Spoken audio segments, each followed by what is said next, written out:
بسم الله الرحمن الرحيم. ويسألونك عن ذي القرنين قل سأتلو عليكم منه ذكرا إنا مكنا له في الأرض وآتيناه من كل شيء سببا فأتبع سببا حتى إذا بلغ مغرب الشمس وجدها تغرب في عين حمئة ووجد عنده قوما قلنا يا ذا القرنين إما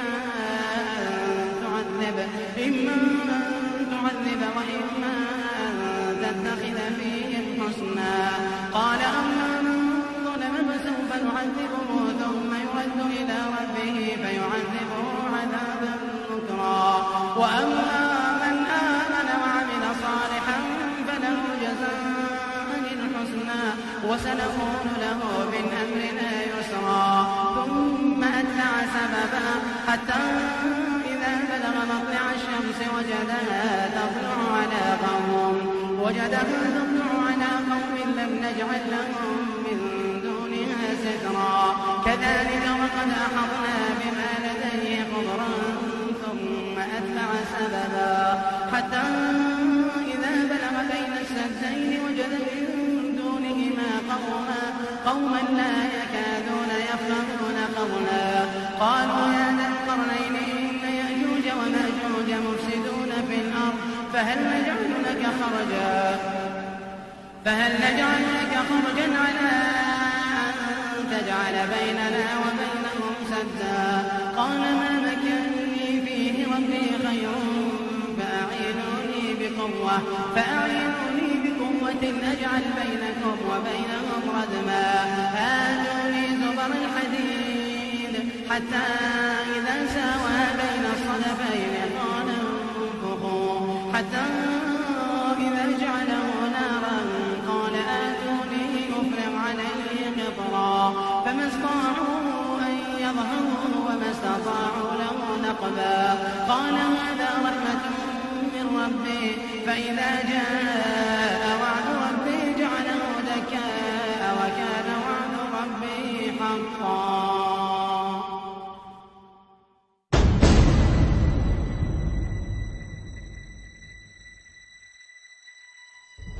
The question there about Zulkarnain. Karn is a horn, so Karnani, two horns, Karnain. But Karn is also an age, an epoch. And that's why he's called Zulkarnain, because he lived 2 centuries.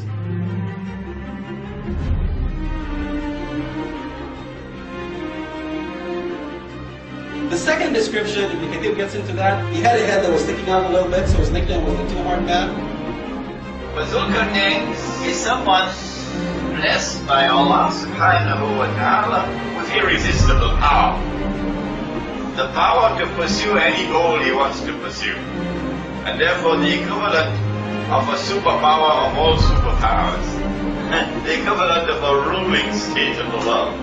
And the definition of a ruling state is that it can impose its will on any rival. This is Zulkarnain. So firstly, Zulkarnain referred in the Quran was a Muslim.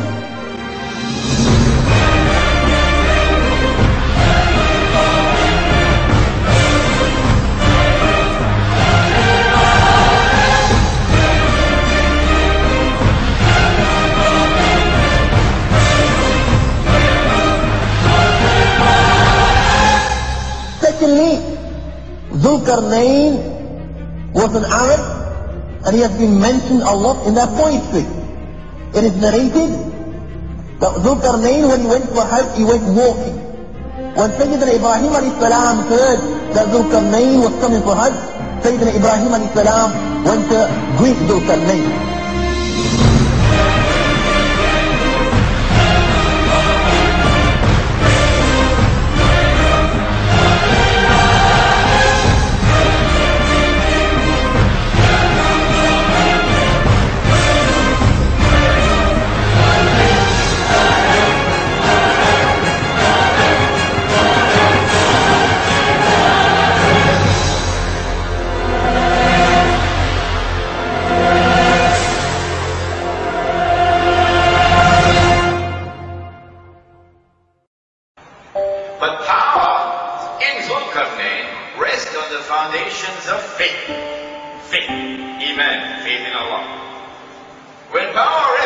foundations of faith, how will that power be used? The Quran describes now his first journey in the direction of the setting of the sun. And there he comes across by a body of dark water, meaning this is the farthest limit he can go. He comes across a people. What are you going to do with these people? Zulkarnain replies and he says, those who are guilty of acts of zulm, oppression, I'll punish them. And so power, when it rests on the foundations of faith, power is used to punish the oppressor.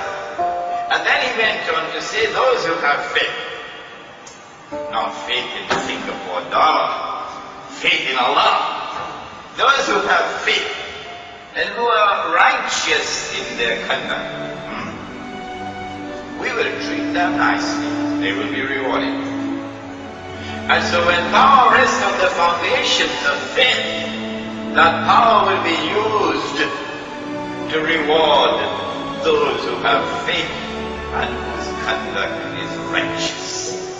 And then Zulkarnain traveled in the opposite direction, in the direction of the rising of the sun.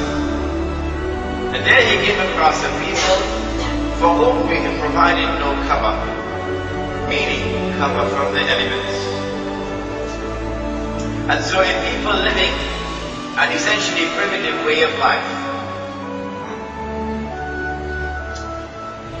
When power rests on the foundations of faith, how will power respond to the primitive way of life? To respect the primitive way of life and to allow these people to continue their indigenous way of life, preserved with integrity.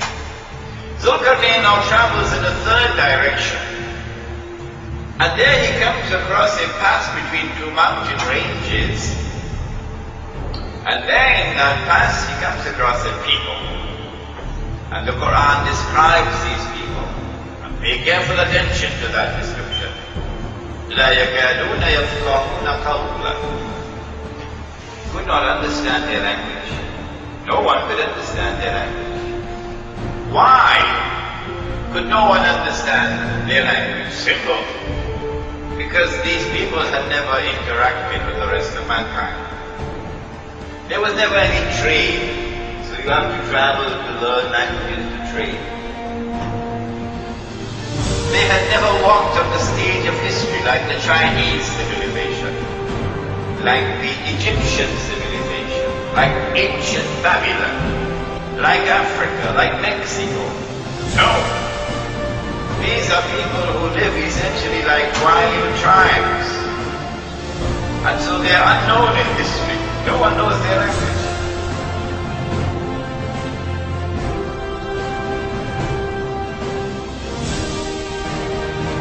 Zulkarnain now has to employ interpreters to eventually get the job done so they can communicate. These people, when they can communicate with Zulkarnain, then informs him, إِنَّ يَأْجُوجَ وَمَأْجُوجَ مُفْسِدُونَ فِي الْأَرْضِ. O Zulkarnain, surely God and Magog are committing fasad in our territory. And fasad, we told you yesterday, is to corrupt everything you touch. Can you help us? Can you build a barrier to protect us from Gog and Magog? Strange that they should ask for this request. We're prepared to pay you. Why don't they ask Zulkarnain, who is the ruling power in the world, just go in there and beat the living daylights out of them so they'll never dare to come back here? No! Can you build a barrier?